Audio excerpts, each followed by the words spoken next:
ನೀವೆಲ್ಲ ಹಳ್ಳಿ ಜನ ಆದರೆ ಅಥವಾ ಈ ಆಡಿಯನ್ಸ್ ಎಲ್ಲ ಹಳ್ಳಿ ಕನೆಕ್ಷನ್ಸ್ ಇದ್ದರೆ ಚೆನ್ನಾಗಿ ಗೊತ್ತು. ಸಂಜೆ 7 ಗಂಟೆ ಒಳಗೆಲ್ಲ ತಿಂದ್ಬಿಟ್ಟು 8 ಗಂಟೆಗೆಲ್ಲ ಮಲಗಿಬಿಡ್ತಿದ್ರು.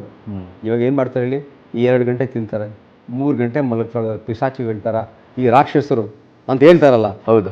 ಆ ರೀತಿ ಸರ್. ಪಾಪ US ಕೆಲಸ ಮಾಡ್ತಾ ಇರ್ತಾರೆ, ರಾತ್ರಿ ಎಲ್ಲ ಕೆಲಸ ಮಾಡ್ತಾರೆ, ಪಕ್ಕದಲ್ಲಿ ಬರ್ಗರ್ ತಿಂತಾರೆ, ಇಷ್ಟೇಷ್ಟು ನೀರು ಕುಡಿತಾರೆ. ಸೊ ಯಾವ ಫುಡ್ಗಳನ್ನ ಅವಾಯ್ಡ್ ಮಾಡಬೇಕು ನೀವು ಕೇಳಿದ್ರೆ, pack foods, process foods, frozen foods, ಗೊತ್ತಾಯ್ತಲ್ವಾ, ಸ್ಟೋರ್ಡ್ ಫುಡ್ಸ್, ಮನೇಲೂ ಅಷ್ಟೇ ಫ್ರಿಜ್ಜಲ್ಲಿಟ್ಟಿರೋ ಊಟ ಎಲ್ಲ ಅವಾಯ್ಡ್ ಮಾಡಬೇಕು.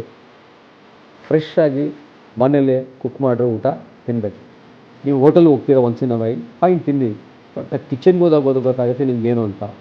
ಹೋಟೆಲ್ಗೆ ಹೋದಾಗ ನಾವೆಂತ ಹೋಗಿ ಹುಡುಕ್ತೀವಿ ಗೊತ್ತಾ, ಈ ಫಾಸ್ಟ್ ಮೂವಿಂಗ್ ಹೋಟ್ಲ್ ಇರುತ್ತಲ್ಲ, ಬೆಳಗ್ಗೆ ಇಡ್ಲಿ ಕಲಿಸಿರ್ತಾರೆ, ಚಟ್ನಿ ಕಲಿಸಿರ್ತಾರೆ, 10 ಗಂಟೆ ಖಾಲಿ ಬೋರ್ಡ್ ಹಾಕಿರ್ತಾರೆ.